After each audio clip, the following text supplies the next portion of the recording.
Estate, annuale Venezia, il parco acquatico per famiglie e ragazzi. 8 piscine, idroscivoli, animazioni. Acqua Estate è annuale Venezia.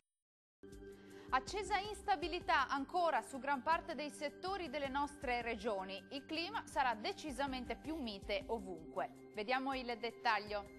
Sul Veneto in mattinata nubi con rovesci e temporali solo su Alpi e Prealpi, meglio invece altrove. In giornata però peggiora un po' ovunque con rovesci e temporali diffusi. Andrà un pochino meglio sulle basse pianure e sulle coste del Veneziano.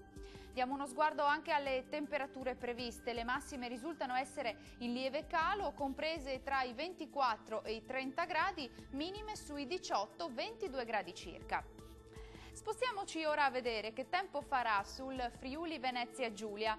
Giornata anche qui diffusamente instabile con molte nubi, rovesci e temporali un po' ovunque, ma non mancheranno anche delle locali e temporanee schiarite. Vediamo anche in questo caso le temperature che anche qui risultano essere in calo, massime tra i 27 e i 29 gradi, minime sui 21-23 gradi circa. Concludiamo con uno sguardo alla situazione meteorologica del Trentino Alto Adige. Nemmeno qui andrà meglio, molte nubi e piogge diffuse anche con temporali localmente di forte intensità e per tutto l'arco della giornata.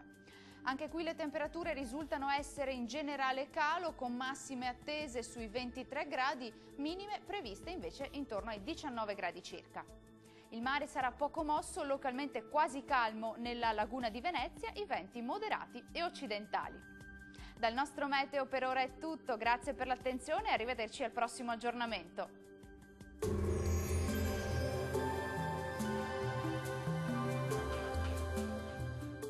Acqua Estate, annuale Venezia, il parco acquatico per famiglie e ragazzi. 8 piscine, idroscivoli, animazioni. Acqua Estate è annuale Venezia.